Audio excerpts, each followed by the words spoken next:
抽丝剥茧，还原案件真相，探索人性真假善恶，大案纪实。今天给大伙儿来讲述一桩南宁市的三姐妹碎尸案。案子发生在2009年。2009年2月16号下午，南宁市良庆区阳光新城小区的两个打工的朋友，路过后山工地的时候呢，闻到了一股恶臭。这什么呀？怎么这么臭啊？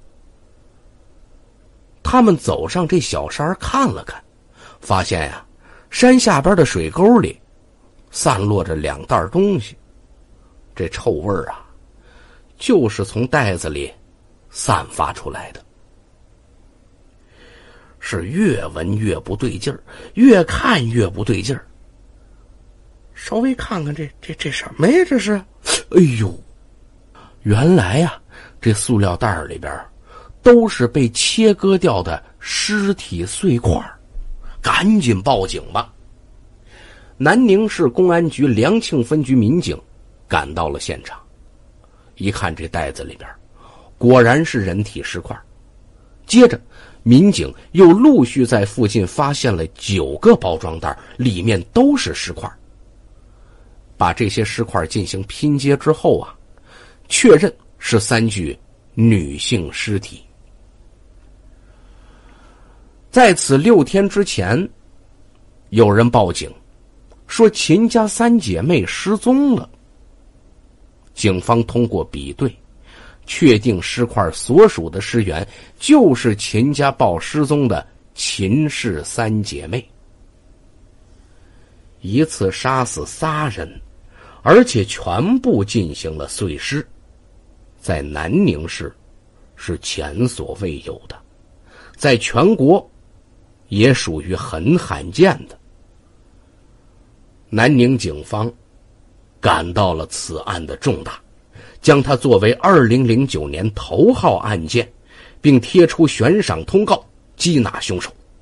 公安部和广西壮族自治区公安厅都把这个碎尸案列为了督办案件。2009年3月10号，公安部专门派出专家组来到南宁指导案件的侦破。案发之后，一时间社会上各种传闻猜测不断，弄得人心惶惶的。南宁警方抽调刑警、特警、网侦、巡警、交警等部门数百人，成立了庞大的专案组。专案组民警啊，对秦氏姐妹租住在加州华都的房间进行了仔细的勘查。在房间里面发现了血迹，确认租住的房间就是杀人现场。但是由于事情已经过去了近1周的时间，歹徒作案之后对现场也进行了清理，加上受害者失踪之后，他的家属寻人心切，几次进入房间翻看寻找，现场严重破坏，给警方留下的侦破线索呀极其有限。另外，警方在破案过程中也不断遇到难点。一是3姐妹生前社会关系复杂，尤其是这2个小妹妹，网友特别多，她们手机里边啊有联系人的号码近1000个，并且呢喜欢去一些娱乐场所，社会交往比较复杂。第二个呢，是警方正式介入是在案发6天之后，询问小区的居民、保安等等，他们大多对6天前的情况记忆比较模糊。第三个，案发的小区电梯、楼道、出入口都没安装监控摄像头，没法调出录像找线索。尽管困难重重，但民警从掌握的情况上还是认定犯罪嫌疑人和秦家3姐妹的关系啊，有3熟：熟门、熟路、熟人。接下来啊，咱咱们就来说说这秦氏三姐妹。30多岁的秦巧梅，多年之前呢，就从老家广西象州县来到了南宁市打拼。后来她在南宁和平商场开了一间服装店，生意是越做越大，于是呢就把全家人都接到了南宁生活。在她的带领之下，她的3个妹妹都做起了服装生意。二妹秦姐梅跟着她呢打理和平商场的服装店，3妹阿山和4妹巧萍则另开了一家服装店。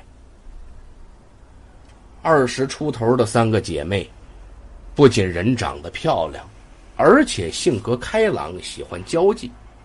3个人都很喜欢上网，特别是阿山跟巧萍，甭管是在家里还是在店里，一有空就得上网聊天，有时候呢还出去和网友见面。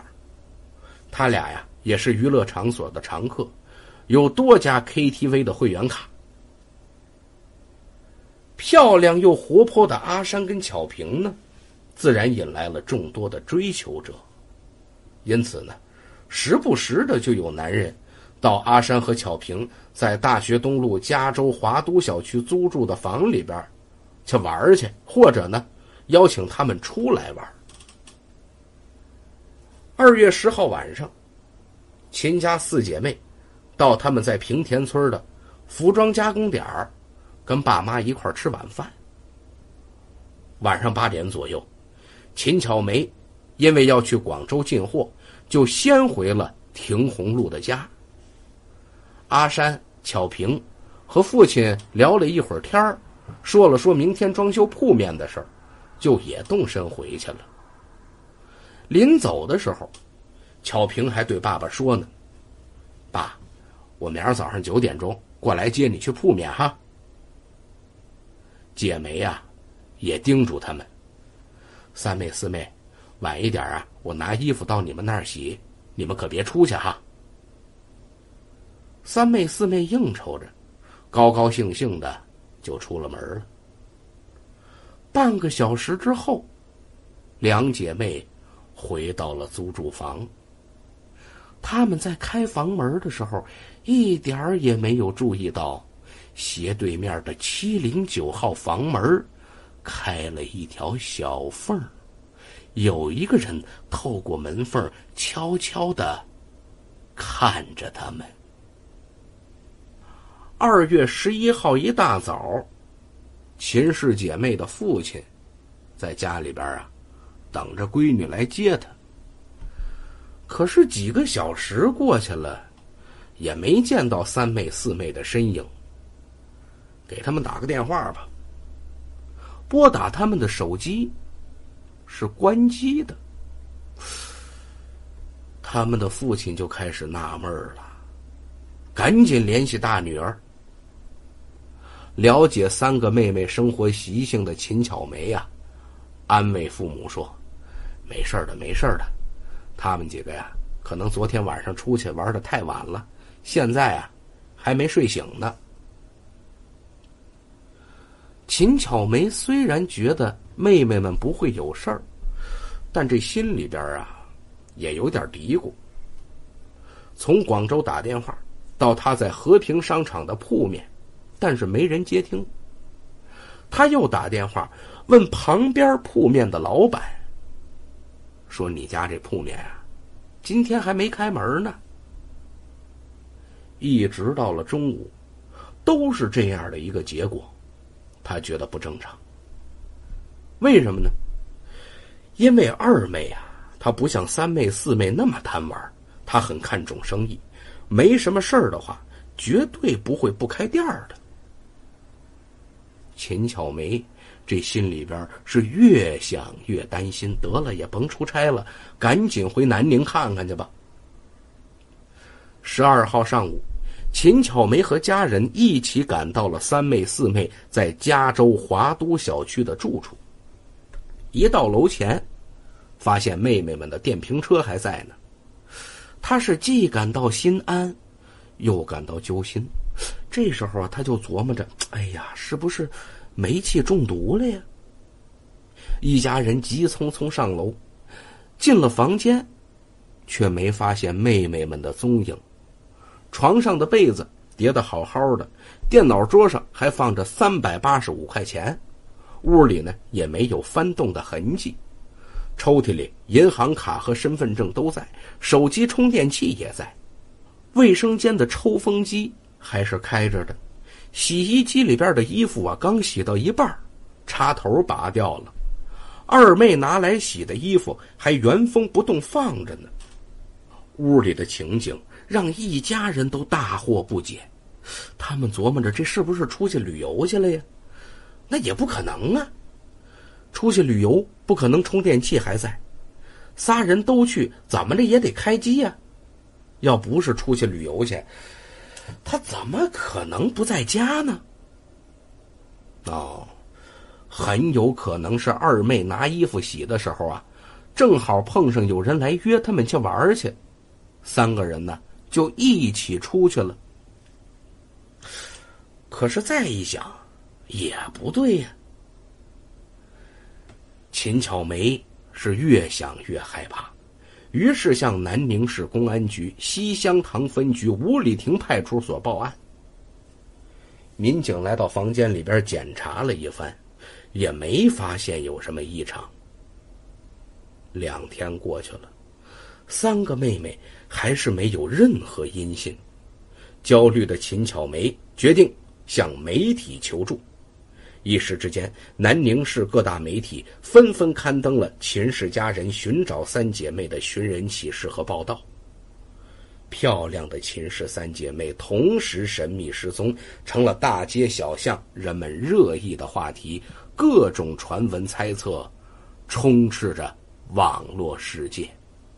到底是谁将他们残忍杀害了呢？是图财、图色，还是寻仇报复呢？2009年4月下旬的时候，调查装尸袋来源的专案组民警呢，获得了一个重大发现。其中一个桶状的袋子呀，来自南宁职业技术学院。民警马上赶到这所学校调查。这个学校啊，在每年新生入学的时候呢，都会向学生统一出售用专门袋子装着的被子、日用品之类的。对于警方来说，这又是一个棘手的难题。每届有上千名学生，谁是这只袋子的持有人呢？他会不会又把袋子流向了社会呢？民警对一个个领取人进行筛查，没过多久，疑点出现了。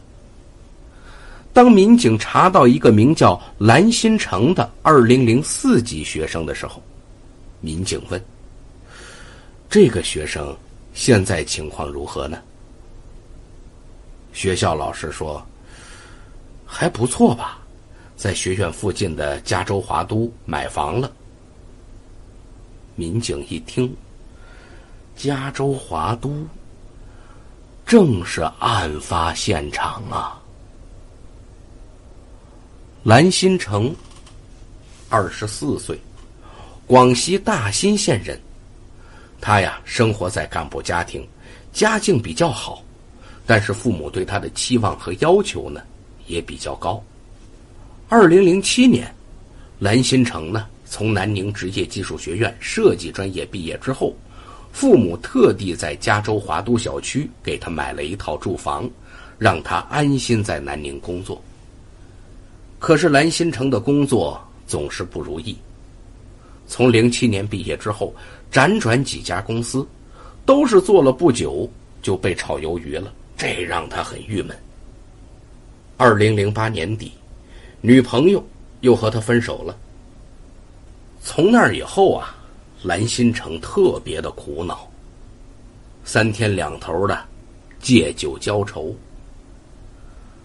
工作不顺，感情也不顺，蓝新成感到愧对父母。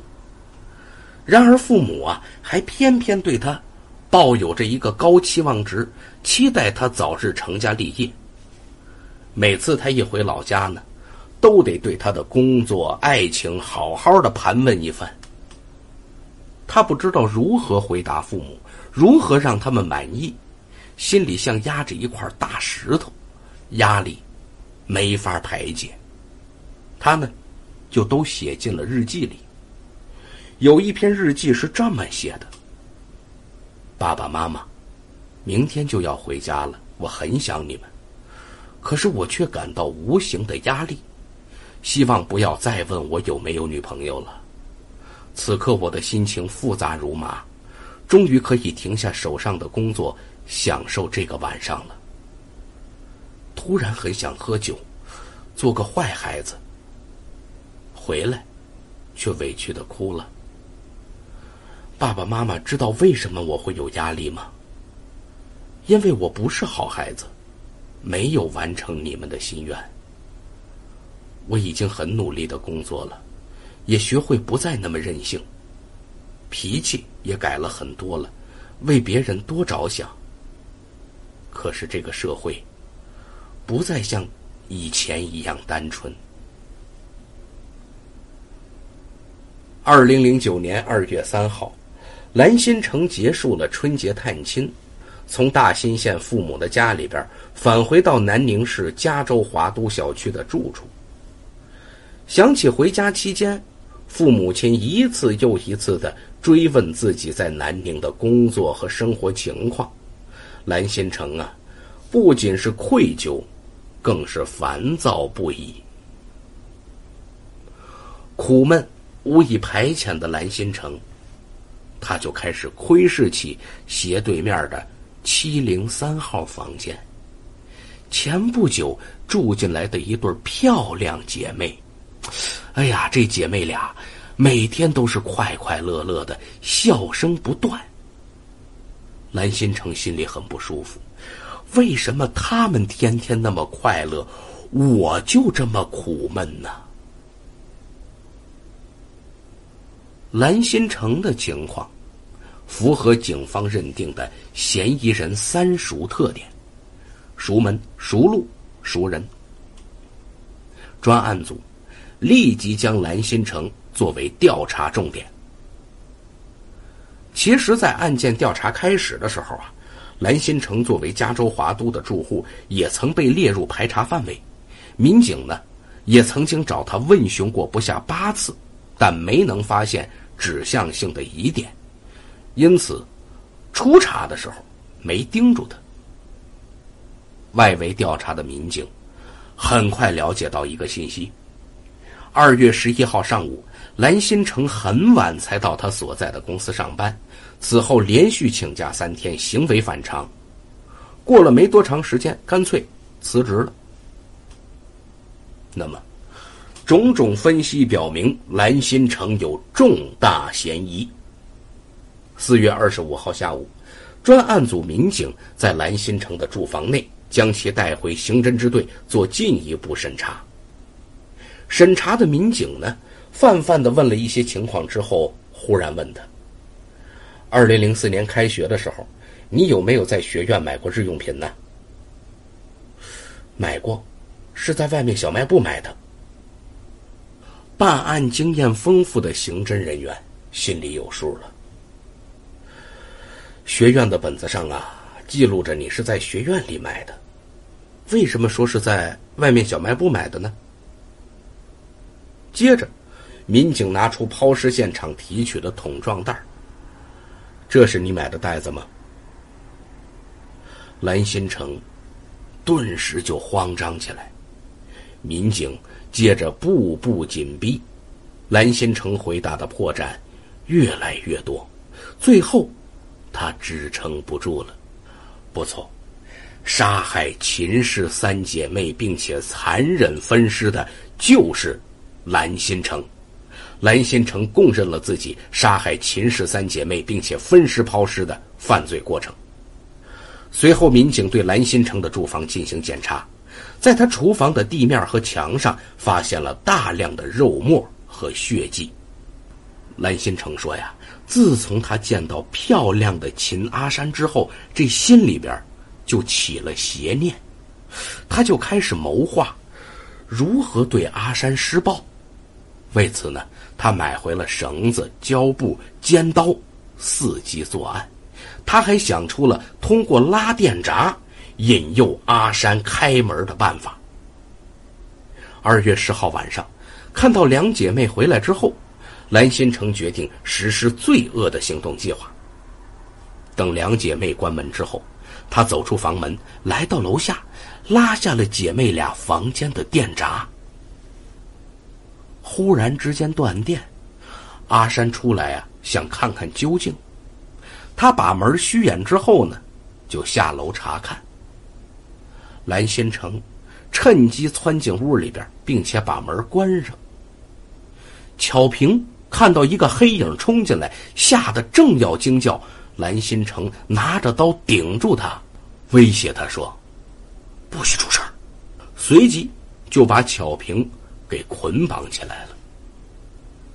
几分钟之后，阿山返回来，见门关上了，就敲门叫四妹。蓝新成打开门，阿山发现情况不妙，用力撑住门框不进去。蓝新成先用刀把他捅伤，接着把他拉进房里，关上门，再绑上。蓝新成正要强奸阿山的时候，这时候门外有人敲门。这次来的是秦家二妹秦姐梅，她抱着一堆衣服来两个妹妹这儿洗衣服。蓝新成再次以刀威胁，把她劫持进屋。三姐妹被突如其来的袭击吓懵了，被控制住之后都不敢激烈反抗，以求逃过进一步的伤害。然而人性丧失的蓝新成害怕事情败露，把三姐妹全部杀害。3个妙龄女孩就这样一夜之间香消玉殒。当夜深人静的时候，蓝新成把三姐妹的尸体一个个拖回自己家中，并且对杀人现场进行清理伪装，致使三姐妹的大姐秦巧梅12号进妹妹房间时，看见衣服洗了一半，插头拔下了，卫生间的排风扇还没关，她以为一切如常。随后2天之内，蓝新成在自己家里边把三姐妹残忍碎尸。之后他在南宁市4处踩点，选定了距离加州华都10多公里远的良庆区阳光新城小区后山作为抛尸点。接下来几天里，他拿出家里存放的袋子，还买了几个编织袋，把尸块分着装起来，用电瓶车一趟趟地运到阳光新城小区后山抛弃。由于在屋里碎尸，满地是血，为了掩盖屋子里的血腥味蓝新成还特地买回来一只大狗饲养，让邻居们以为他屋子里的腥味是狗身上散发出来的。就是这一个邪念使得3个如花的生命一夜之间香消玉殒，2个家庭陷入了痛苦的深渊。2009年7月22号，广西南宁市中级人民法院遵照中华人民共和国最高人民法院院长下达的执行死刑命令，依法将广西秦氏3姐妹碎尸案凶手蓝新成验明正身，押赴刑场执行死刑。大案纪实，今天就为您讲述到这儿。